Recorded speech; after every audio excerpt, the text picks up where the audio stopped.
Zombie Apocalypse. Dalam film Zombie Apocalypse, kita diperlihatkan dengan seorang perempuan yang terbaring kesakitan akibat kena virus zombie. Dan tiba-tiba tak lama kemudian dia pun berubah menjadi zombie. Dan di sisi kota yang sedang sepi dan hancur, 9 Juni, 83% dari penduduk Eropa terinfeksi virus zombie.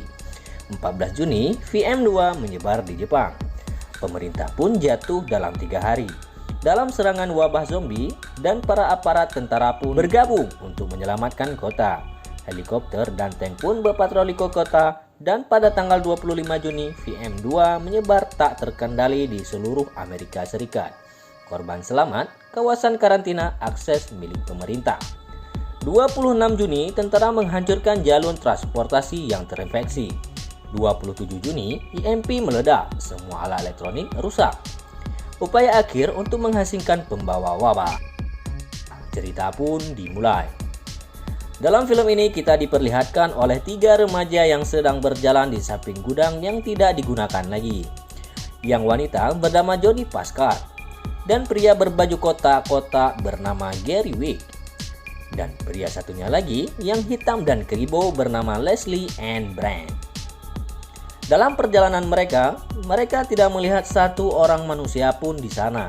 Kevin pun melihat ke gudang bekas bengkel mobil, lalu Kevin pun masuk ke dalam untuk menggeledah isi di dalam gudang tersebut untuk mencari sisa-sisa makanan. Wanita itu pun berdiri di luar sambil melihat kiri kanan jalan.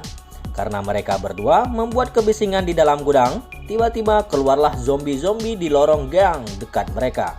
Kevin pun keluar dari gudang sambil membawa senjata dan langsung menembak zombie-zombie yang mendekati mereka. Satu persatu zombie itu pun dilumpuhkan oleh Kevin. Dan keadaan pun semakin memburuk. Zombie itu pun semakin berdatangan dan Kevin pun dihantam zombie. Tiba-tiba bala bantuan pun datang dan mereka berhasil membunuh zombie-zombie itu dan mereka berdua pun selamat. Tiba-tiba Kevin meminta tolong, rupanya dia belum mati dan Johnny pun menghampirinya untuk memberi pertolongan. Tanpa sangkal, dia pun berubah menjadi zombie dan wanita itu pun langsung membunuhnya dengan pedang yang ditusuk di leher Kevin. Mereka harus meninggalkan tempat itu karena tempat tersebut tidak aman untuk mereka. Di tengah perjalanan, mereka melihat mayat zombie yang tergeletak di tengah jalan dengan anak panah di kepalanya. Dan mereka pun menghampiri mayat tersebut dengan penuh rasa penasaran. Siapakah yang membunuh zombie itu? Mungkin ada sekelompok orang di sana yang telah membunuh zombie itu. Dan satu dari mereka melihat ke belakang dan melihat seekor anjing yang mengikuti mereka. Dan mereka pun tidak mempedulikannya dan terus melanjutkan perjalanannya itu. Dan mereka sesampai ke kota, mereka pun melihat seorang zombie yang sedang berdiri di samping tembok bangunan. Mereka perlahan-lahan bersembunyi untuk melewati zombie itu. Lalu kemudian mereka melihat sebuah toko yang masih terkunci. Bergegas, mereka langsung menerobos masuk ke dalamnya. Siapa tahu di dalam ada makanan-makanan yang tersisa untuk mereka makan. Rupanya itu adalah toko perlengkapan olahraga, yang dimana di dalamnya terdapat alat-alat olahraga. Mereka memanfaatkan alat-alat tersebut untuk menjadikan senjata di saat mereka bertemu zombie. Sedang asik menggeledah toko, mereka pun dikejutkan oleh sekelompok zombie yang menyerang mereka ke dalam toko. Pria berkulit hitam dan berbadan besar pun langsung menutup pintu tokonya. Lalu mereka melarikan diri dari pintu belakang. Di bawah gedung putih, satu dari mereka melempar trompet digunakan untuk saat permainan bola ke arah zombie itu. Trompet itu pun berguna. Zombie-zombie itu pun langsung berhenti menyerang mereka dan mereka pun bisa melarikan diri. Malam pun tiba. Perjalanan mereka terhenti karena malam sudah tiba. Mereka harus bermalam di sebuah rumah kecil sambil makan makanan yang mereka temui di toko yang mereka geledah tadi.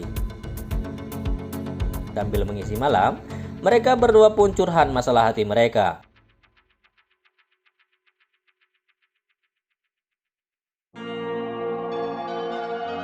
Tiba-tiba di sisi hutan keluarlah seekor anjing hitam yang ingin menyerang mereka. Wanita itu pun memanggil teman-temannya yang ada di dalam rumah untuk segera keluar. Lalu perempuan itu pun membunuh anjing hitam itu dengan pedangnya lagi. Tak lama kemudian pagi pun tiba. Mereka pun melanjutkan perjalanannya. Setiba di sebuah lapangan, mereka melihat ke atas kursi penonton yang di atasnya terlihat seorang zombie yang kepalanya tertembak oleh anak panah. Wanita itu menghampirinya, ternyata zombie itu masih hidup. Lalu wanita itu langsung memutuskan leher zombie itu dan pergi meninggalkannya.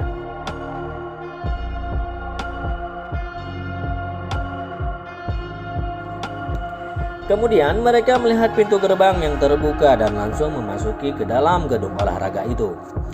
Banyak zombie yang tergeletak di lantai. Mereka pun tak tahu siapa yang membunuh zombie-zombie itu. Sambil mengecek ruang-ruang yang mereka lewati, mereka pun masuk ke dalam lapangan basket yang dimana di dalamnya sangat berantakan.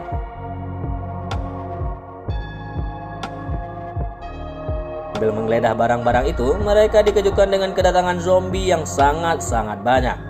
Keadaan semakin memburuk, mereka harus melawannya untuk bisa keluar dari gedung itu.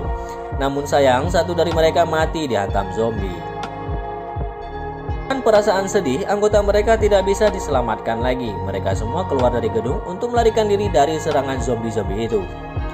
Di tengah perjalanan, mereka melihat asap yang keluar dari perumahan. Dengan rasa penasaran, mereka menghampiri rumah tersebut. Siapa sangka di dalam kekabutan asap itu keluarlah zombie-zombie yang sangat-sangat banyak. Mau tidak mau mereka harus menghadapi zombie-zombie itu. Di tengah keributan, akhirnya bantuan pun tiba. 2 orang pemanah muncul untuk membantu mereka. Zombie pun semakin banyak bermunculan dan mereka terpaksa harus melarikan diri. Saat hendak pergi, tim mereka pun terpisah. Si botak berkepala besar dengan si gadis pedang, dan mereka dengan pria dan gadis pemanah. Saat hendak melarikan diri, tiba-tiba muncul satu zombie yang sangat-sangatlah kuat, yang tidak mempan dengan pukulan-pukulan tangan. Mereka pun harus mundur karena tenaga mereka tidak cukup untuk melumpuhkan zombie tersebut. Tiba-tiba si botak pun pergi ke arah mobil dan dia menemukan gergaji besi di dalam mobil itu. Dan akhirnya zombie yang kuat itu pun mati dipotong oleh si botak berkepala hitam. Lalu mereka meninggalkan tempat itu dan mencari kelompok mereka yang terpisah. Kembali di kelompok yang satunya lagi. Di tengah perjalanan mereka menemukan gudang yang sudah tidak berpenghuni dan mereka pun bermalam di situ.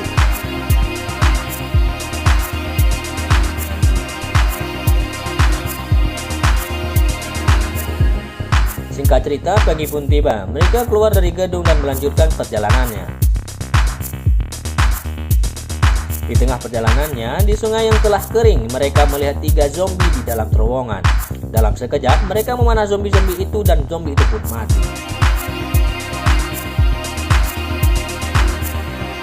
Lalu mereka terus berjalan dan di depannya terlihat sekelompok zombie yang menghadang. Satu dari mereka memanah satu zombie untuk memancing keadaan supaya mereka bisa melarikan diri. Dan keadaan mereka pun tidak diketahui oleh zombie-zombie itu. Mereka pun kabur. Dan kemudian satu dari mereka melihat sebuah toilet. Dengan segera, pria tersebut menghampiri toilet itu untuk membuang hadasnya. Dengan segera, pria tersebut menghampiri untuk membuang hadasnya. Siapa sangka di dalam toilet, pria itu terkejut oleh zombie. Satu demi satu zombie itu pun keluar. Dan segerombolan zombie menyusul ke tempat itu untuk menyerang mereka. Tidak ada cara lain melainkan untuk melarikan diri. Mereka pun bergegas untuk melarikan diri. Mereka pun terus berlari dikejar para zombie. Di tengah pelariannya, mereka melihat mobil box di depannya. Dan mereka pun masuk ke dalam mobil itu dan bersembunyi. Zombie-zombie itu pun terus mencari mereka dan tidak menemukannya. Dan mereka pun selamat. Tak disangka, satu dari mereka terkena gigitan zombie. Kembali kepada si botak yang sedang menghantam zombie. Mereka berdua menemukan senjata bekas peperangan di area gedung. Mereka pun mencari senjata dan amunisi untuk bisa mereka gunakan di saat perjalanan mereka. Kembali lagi ke kelompok yang sedang bersembunyi di mobil box.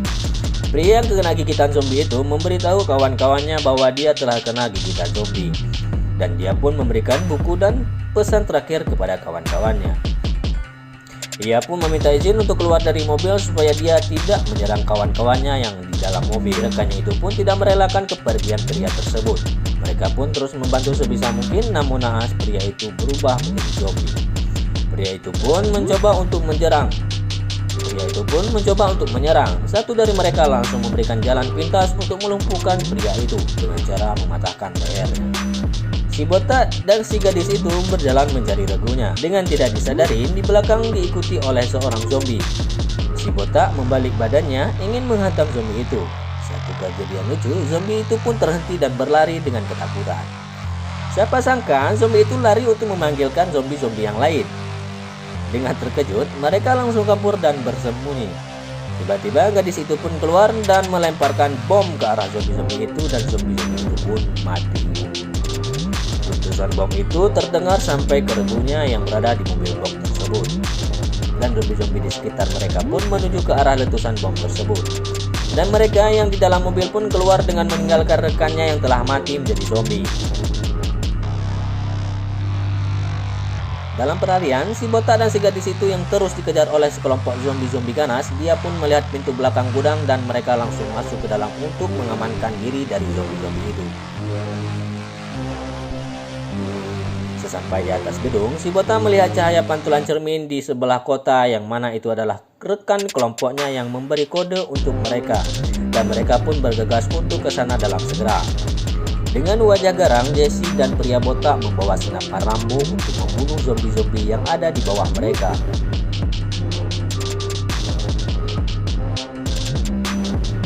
Setelah para zombie itu mati, kelompok Jesse pun terlihat di depan gang. Mereka pun ketemu kembali. Pelarian pun belum terhenti sampai di situ. Mereka pun terus dikejar oleh zombie-zombie itu dan mereka pun masuk ke dalam pagar besi di mana menutupinya dan mereka pun bisa menapas dengan lega. Karena zombie-zombie itu tidak bisa masuk ke dalam pagar itu. Dalam perjalanan mereka, sesampai ke pelabuhan kapal di pinggir laut, tiba-tiba satu dari mereka melihat ke arah bawah pelabuhan, di mana di tempat itu banyak anggota badan manusia yang terputus dan membusuk sehingga membuat bau sangat-sangat menyengat. Dalam kondisi tersebut, tiba-tiba mereka dikejutkan dengan suara aneh seperti suara binatang. Tiba-tiba, seekor harimau keluar dari kontainer dan ingin menyerang mereka.